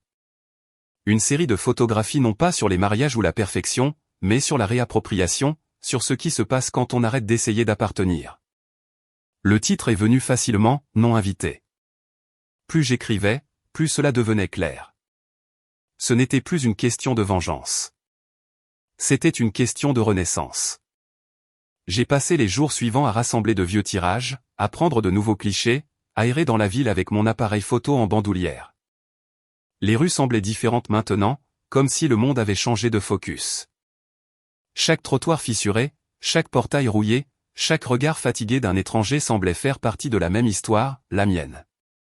Quand j'ai montré les premières images à Ethan, il les a étudiées tranquillement avant de dire « Tu as enfin arrêté de te cacher derrière l'objectif. Je suppose que je suis à court de choses dont je dois me cacher. » Il a souri. Elles sont puissantes, Anna. Tu devrais faire une exposition. Je ne suis pas prête pour ça. Tu étais prête à la seconde où tu as pris ces photos. Sa confiance m'a déconcerté. Mais elle a aussi allumé quelque chose de petit et stable en moi. Cette nuit-là, j'ai rédigé un email à une petite galerie du centre-ville avec laquelle j'avais travaillé il y a des années. J'ai joint les photos et tapé un court message, ces images parlent du silence, le genre qui suit la cruauté. Faites-moi savoir si elles vous parlent. 2 jours plus tard, la conservatrice a répondu, elles ne font pas que parler, elles rugissent. Quand pouvez-vous venir? Quand je l'ai lu, mes mains tremblaient. Pendant des années, ma mère m'avait dit de rester calme, d'être gracieuse, de ne jamais prendre trop de place. Et maintenant, quelqu'un voulait me donner un espace mural entièrement à moi. La nuit avant la réunion, je n'ai pas pu dormir. L'air bourdonnait de la même énergie nerveuse que je ressentais avant de photographier des mariages. Sauf que cette fois, il ne s'agissait pas de capturer la joie de quelqu'un d'autre. Il s'agissait de revendiquer la mienne. Vers minuit, mon téléphone a vibré. Un nouveau message. Grace, j'ai vu les articles sur ton projet artistique. Félicitations pour avoir transformé l'humiliation en passe-temps. Tu ne peux vraiment pas t'empêcher de tout ramener à toi, n'est-ce pas? Je l'ai lu 2 fois, puis supprimé. Je n'avais plus besoin de la combattre. Elle vivait encore dans le feu dont j'étais déjà sorti. Le lendemain matin, je me tenais devant les murs blancs de la galerie, mes photos étalées sur la table. La conservatrice, une femme dans la quarantaine aux yeux doux et aux cheveux argentés, m'a regardé et a dit « Vous savez ce que j'aime le plus là-dedans? Elles sont sans excuse. » J'ai souri. J'ai passé 30 ans à apprendre à m'excuser. Je pense que j'ai pris ma retraite. Elle a ri doucement. Bien. Alors donnons une scène à cette histoire. Quand j'ai quitté la galerie, le soleil était haut, l'air propre. J'ai marché lentement, sentant la chaleur sur ma peau, le genre que j'avais l'habitude de fuir. Mon téléphone a vibré à nouveau, cette fois un SMS de Tessa. Ça va? J'ai répondu, mieux que ça va. Je pense que je recommence. Pendant un long moment, je suis resté là au coin de Madison Estate, le bruit de la ville enflant autour de moi. Je me sentais petite mais pas invisible. Quelque part, ma mère réécrivait probablement le récit familial, me transformant à nouveau en méchante. Quelque part, Grace soignait encore ses blessures, attendant que je supplie pour un pardon qui ne viendrait jamais. Mais ce n'était plus mon histoire. J'ai traversé la rue, le soleil accrochant le métal de la sangle de mon appareil photo. Chaque pas ressemblait à une ligne tracée plus loin de qui j'étais avant. Pour la première fois, je ne m'éloignais pas. Je marchais vers quelque chose d'honnête, quelque chose à moi. La galerie sentait légèrement la peinture et le vieux bois quand je suis entré pour l'installation. Des rangées de murs blancs attendaient, vides et résonnants comme un confessionnal. Mes photos étaient appuyées contre eux. Visage brut, pièce vide, le calme après le chaos. Chacune racontait un morceau de mon histoire, même si je ne l'avais pas prévu ainsi. Maria, la conservatrice, se déplaçait vivement avec un presse-papier. « Tu es sûr pour le titre ?» a-t-elle demandé. Non invité, c'est audacieux. C'est honnête, ai-je dit. Elle a souri. Alors accrochons-le comme ça. Honnête. Alors que l'installation prenait forme, j'ai reculé et regardé mon passé se transformer en article. Il y avait l'autoportrait de la nuit du mariage de Grèce, mes yeux gonflés, mais stables. Il y avait la photo de l'église vide que j'avais photographiée des semaines plus tard, les bancs trempés de poussière et de soleil. Il y avait la photo de la tasse de café cassée que j'avais laissée tomber le matin où ma mère m'avait désinvité de la cérémonie d'Olivia. Chacune était un chapitre figé dans la lumière. Maria est venue se tenir à côté de moi. « Tu sais » a-t-elle dit doucement. « Ce n'est pas la vengeance qui rend cela puissant. C'est la vérité que tu n'as pas cachée. » J'ai hoché la tête. Je pense que j'ai fini de me cacher. Le vernissage était prévu pour vendredi. Je ne l'ai pas dit à ma famille. Je n'ai pas envoyé d'invitation. Je ne l'ai pas posté en ligne. Je voulais voir ce qui se passerait quand l'art n'avait pas d'agenda, pas de public à qui je devais prouver quoi que ce soit. Le jeudi soir, alors que j'étais assise à ma table de cuisine pour revoir la mise en page finale, mon téléphone a vibré à nouveau. Grèce, tu peux arrêter de prétendre que tu es une sorte de victime maintenant. Tout le monde sait ce que tu as fait. Maman dit que tu devrais t'excuser avant qu'il ne soit trop tard. J'ai fixé le message, sirotant mon thé jusqu'à ce qu'il refroidisse. Puis j'ai répondu, je me suis déjà excusé, juste pas auprès de toi. Je n'ai pas attendu de réponse. Le lendemain matin, la galerie bourdonnait de bavardages doux et du bruit de pieds qui traînaient. Des gens que je ne connaissais pas erraient dans l'espace, s'arrêtant à chaque photo, chuchotant entre eux. Certains souriaient tristement, d'autres restaient figés.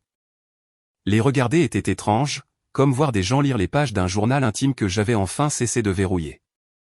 Une femme d'âge moyen avec une écharpe florale s'est approchée de moi. « C'est vous qui avez pris ces photos ?» a-t-elle demandé. « Oui. »« Elles sont douloureuses ?» a-t-elle dit. « Mais belles. »« La douleur peut être belle quand elle cesse de se cacher » ai-je dit. Elle a hoché la tête lentement, ses yeux brillants.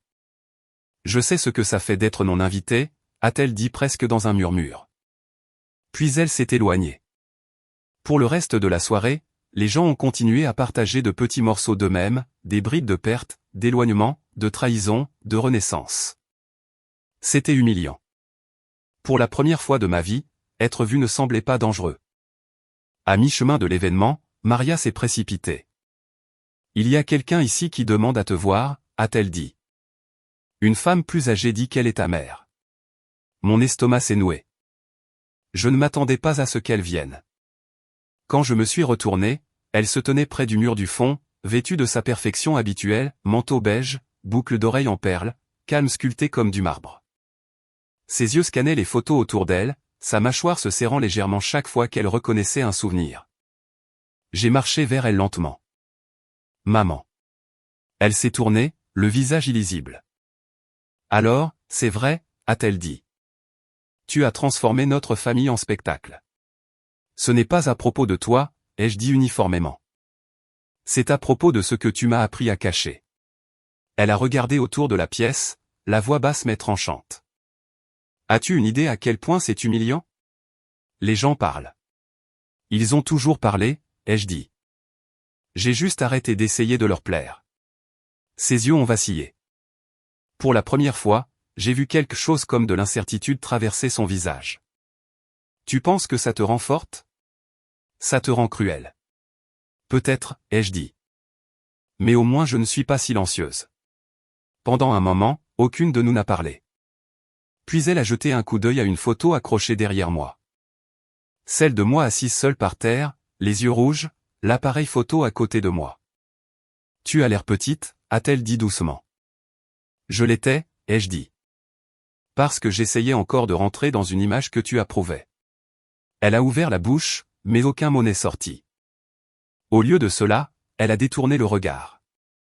Grèce ne mérite pas ce que tu as fait. Elle méritait l'honnêteté, ai-je dit. Et moi aussi. Ses yeux ont rencontré les miens à nouveau, froids, calculateurs. Mais cette fois, il y avait autre chose là aussi, une fracture, une lueur de quelque chose qui ressemblait à de la peur ou peut-être du regret. Avant qu'elle ne puisse parler à nouveau, une voix a appelé de l'autre côté de la pièce, « Anna, on peut faire une photo avec toi près de ton œuvre. » Je me suis tourné. C'était Maria souriante, tenant son appareil photo. J'ai hoché la tête, puis j'ai regardé ma mère. « Tu n'as pas besoin de comprendre, » ai-je dit. « Tu as juste besoin de laisser ça exister. » Elle n'a pas répondu. Elle est restée là à fixer les murs, entourée de vérités qu'elle ne pouvait pas réorganiser. Quand le flash s'est déclenché, j'ai souri. Pas le genre poli que je portais au dîner de famille, mais quelque chose de plus petit, de plus stable, le mien. Au moment où je me suis retourné, elle était partie. Ce soir-là, après la fermeture de la galerie, Maria m'a tendu un verre de champagne. Au recommencement, a-t-elle dit. J'ai levé mon verre au fait de ne plus attendre la permission. Le lendemain matin, j'ai trouvé un message vocal de mon père. Sa voix était douce, presque hésitante. J'ai vu les photos en ligne. Elles sont belles, Anna. Eh bien, ta mère est bouleversée, mais je pense qu'elle avait besoin de les voir. Je suis fier de toi. Appelle-moi quand tu peux. Je l'ai écouté 2 fois avant de le supprimer. Certains mots étaient mieux retenus comme des échos. Plus tard cette semaine-là, Maria a appelé. Tu ne vas pas le croire, a-t-elle dit. Un magazine veut présenter ton exposition. Ils ont dit qu'elle capture les dynamiques familiales modernes. Brute, vulnérable, sans excuse. J'ai ri doucement. Bien sûr qu'ils l'ont dit. C'est grand, Anna, a-t-elle dit. Cela pourrait changer ta carrière. J'ai regardé autour de mon studio. Les murs étaient nus à nouveau, mais la lumière se déversant par la fenêtre semblait différente maintenant, plus chaude, plus large. Je ne suis pas sûr de vouloir chasser les carrières encore, ai-je dit. Je veux juste continuer à dire la vérité. Alors continue, a-t-elle dit. Le monde écoute maintenant. Quand l'appel s'est terminé, je suis allé vers mon appareil photo, passant mes doigts sur le métal frais. Dehors, la rue bourdonnait de vie, de voitures, de rires, du bourdonnement lointain de la musique. J'ai levé l'appareil et l'ai pointé vers la fenêtre. Pendant un moment, mon reflet m'a regardé en retour. Tu n'es plus non invité, ai-je chuchoté. Tu as juste arrêté de demander à être incluse. L'obturateur a cliqué. Quelque part en arrière-plan, mon téléphone a vibré à nouveau. Probablement un autre gros titre. Un autre message de quelqu'un qui a décidé d'interpréter mon histoire pour moi. Mais je n'ai pas vérifié. La lumière était parfaite. Et pour une fois, c'était tout ce dont j'avais besoin. L'article est apparu sur Internet un mardi matin.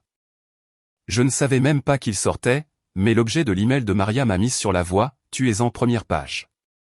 J'ai cliqué sur le lien et c'était là, mon nom en lettres grasses sur un magazine d'art sur papier glacé, suivi d'un titre qui m'a fait rire et grimacer à la fois, la photographe qui a transformé la trahison en article. L'article était étonnamment gentil. Il parlait de non-invités comme d'une étude sur la vérité et le silence, sur le courage qu'il faut pour exposer les parties laides de l'amour familial. Mais même en lisant les mots, mon estomac se serrait. Parce que s'il y a une chose que j'avais apprise, c'est que les éloges voyagent plus lentement que l'indignation. Mais ils trouvent quand même leur chemin vers les gens que vous souhaiteriez qu'ils ne trouvent pas. À midi, ma mère avait laissé un message vocal. Tu nous as encore humiliés, a-t-elle dit, son ton froid, mesurait la même voix qu'elle utilisait pour parler aux étrangers. Maintenant, le monde connaît nos affaires privées. Comment as-tu pu? Je n'ai pas répondu. J'ai juste fixé l'écran jusqu'à ce que sa voix s'estompe en statique. Puis est venu le SMS de Grèce, tu as vraiment construit une carrière en me détruisant. Bravo. J'ai tapé en retour, tu as construit ton image en m'effaçant. Nous sommes quittes. Puis je l'ai supprimé avant d'envoyer. Je ne faisais plus cette danse. Au lieu de cela, je me suis versé du café, j'ai ouvert mes rideaux et j'ai regardé le lac.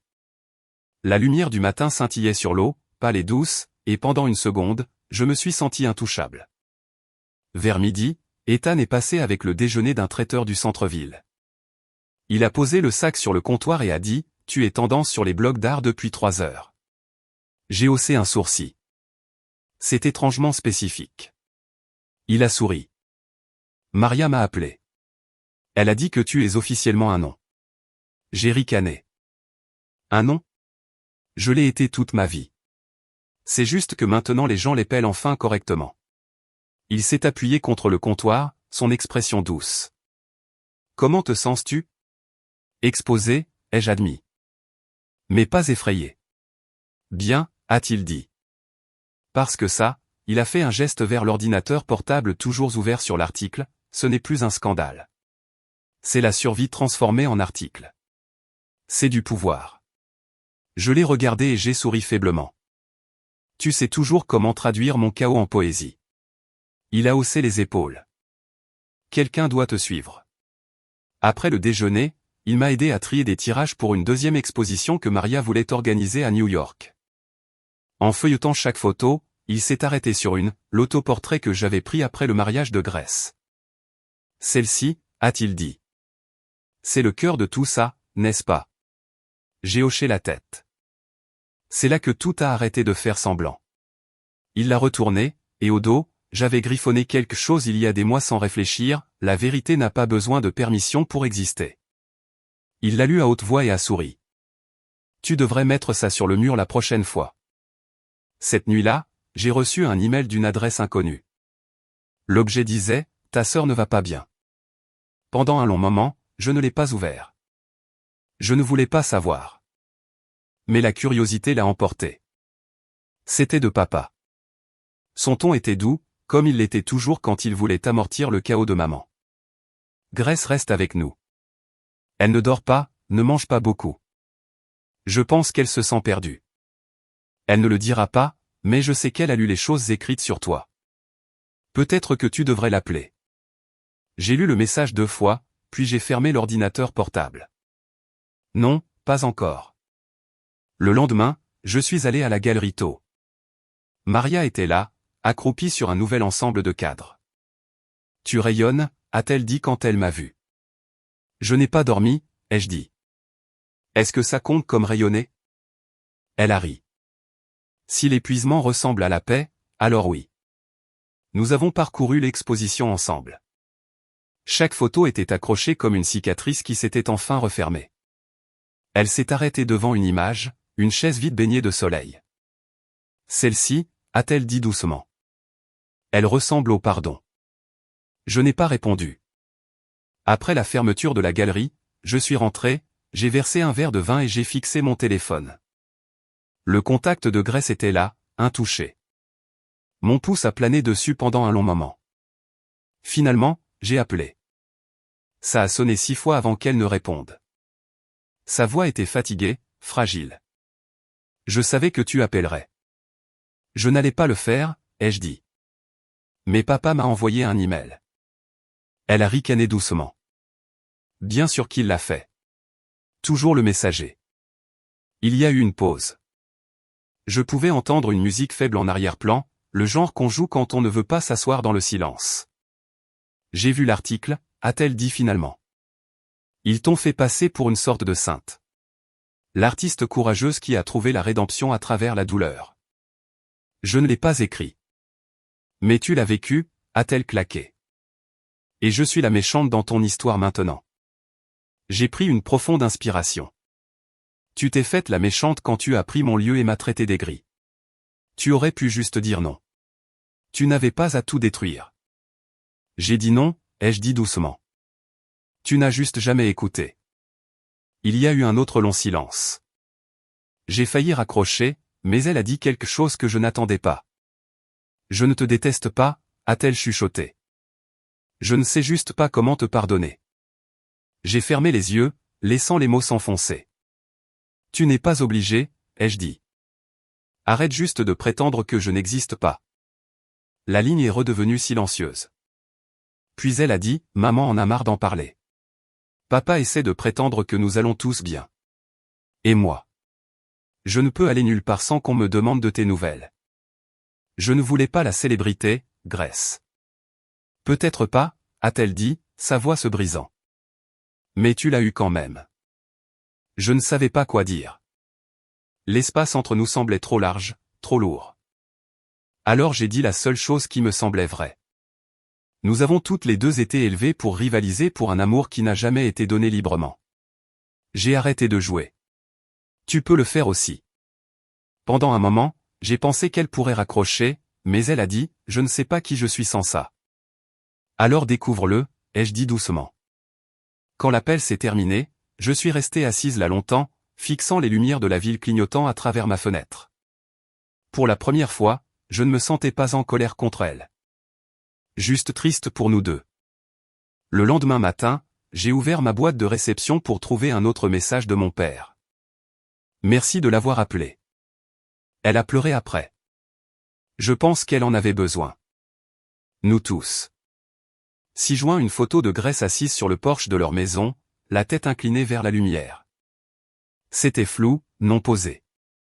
Pendant un moment, j'ai vu ce que j'avais toujours essayé de capturer dans mon travail, la vérité, calme et sans garde. J'ai fermé l'email et j'ai souri faiblement. Plus tard dans l'après-midi, Ethan est venu avec des fleurs. Pour l'artiste célèbre, a-t-il dit en les posant. Je ne pense pas être célèbre, ai-je dit. Tu le es pour les bonnes personnes, a-t-il répondu. Nous nous sommes assis près de la fenêtre en regardant le coucher de soleil transformer le lac en or. Il s'est tourné vers moi, les yeux doux. Alors, c'est quoi la suite? J'ai expiré. Je ne sais pas. Peut-être une nouvelle série. Quelque chose sur la Renaissance. Il a hoché la tête. Appelle sa lumière à nouveau. Ça te va bien. J'ai ri doucement. Tu es terrible pour nommer les choses.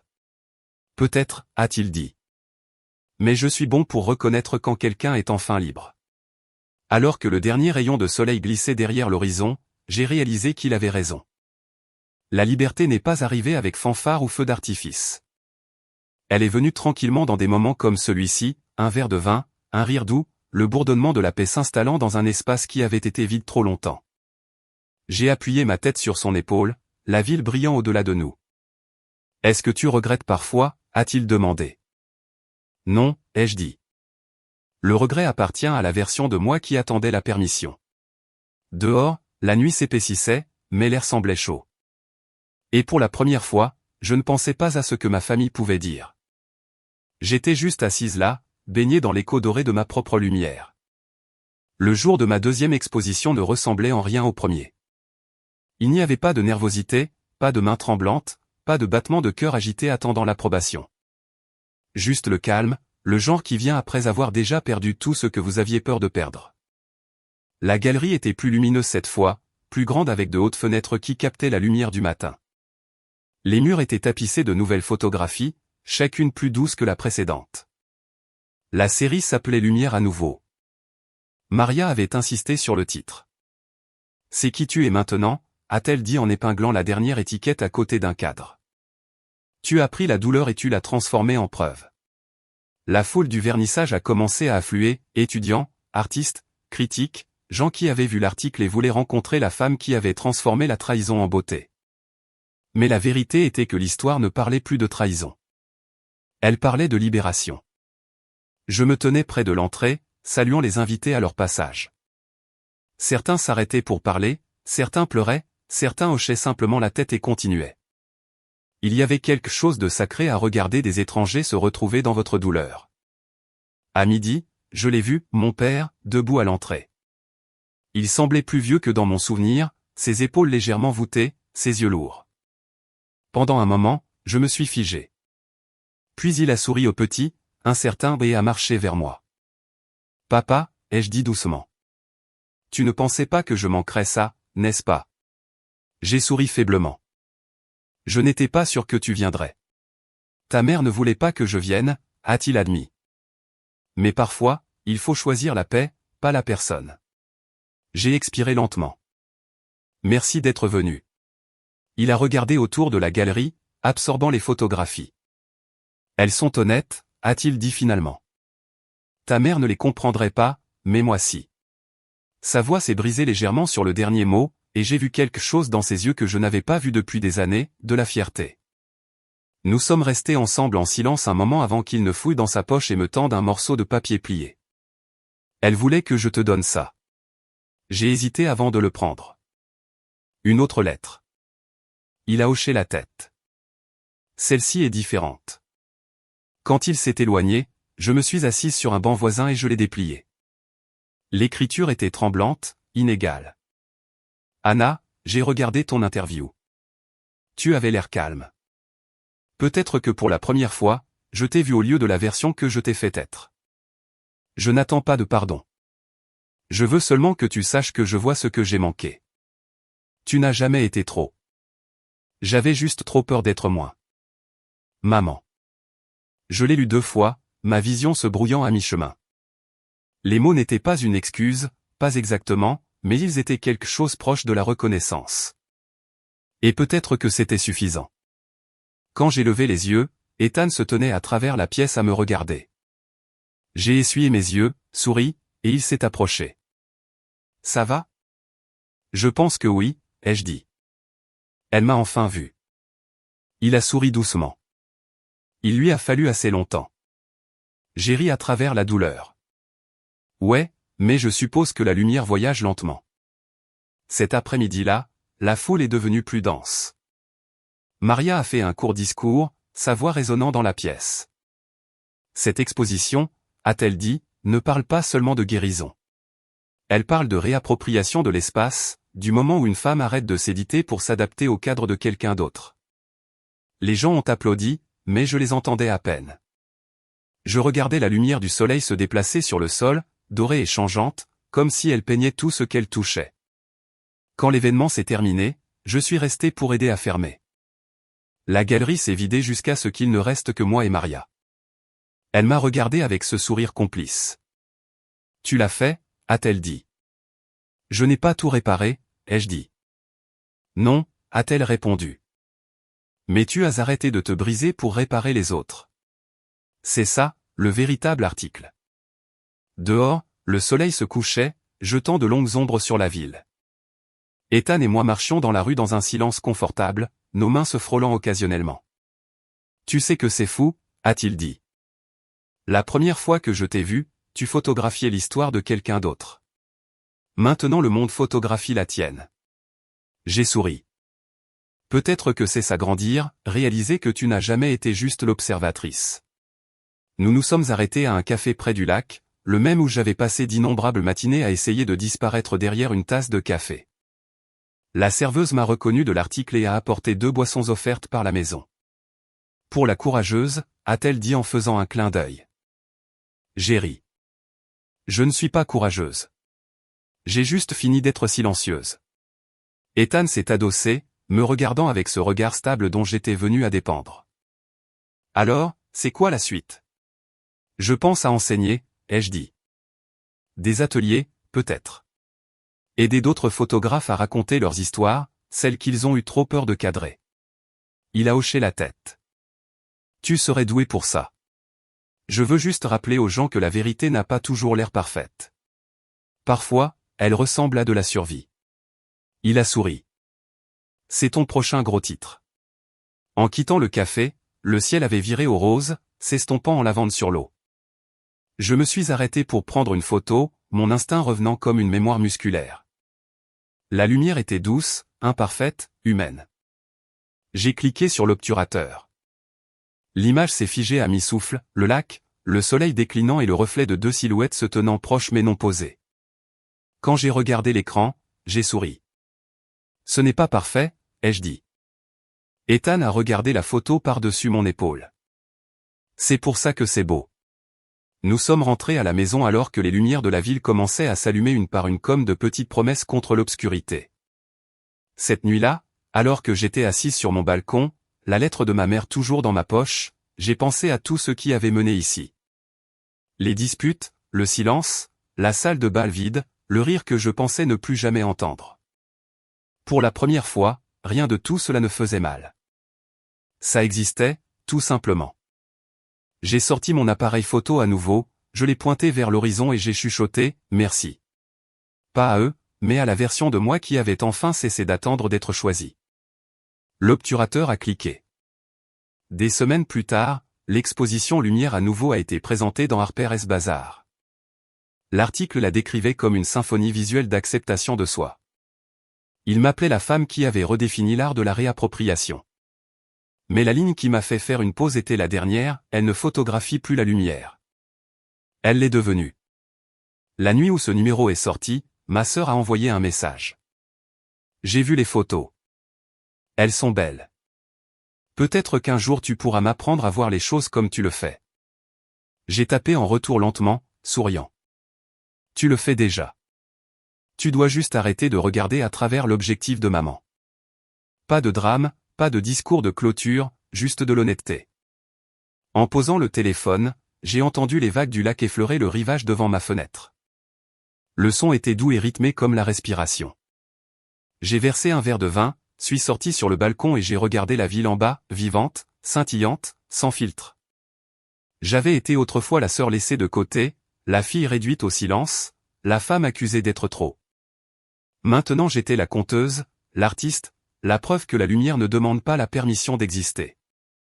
Et alors que la nuit s'installait autour de moi, j'ai souri et chuchoté au monde silencieux en bas, si vous avez déjà été non invité, rappelez-vous que vous n'avez pas besoin d'une porte pour entrer dans votre propre histoire. Puis j'ai levé mon appareil photo une dernière fois et j'ai pris la photo. Dites-moi dans les commentaires d'où vous regardez et si vous avez déjà eu à vous battre pour votre propre lumière. Parce que si c'est le cas, alors vous savez déjà que votre éclat n'a jamais été le leur apprendre.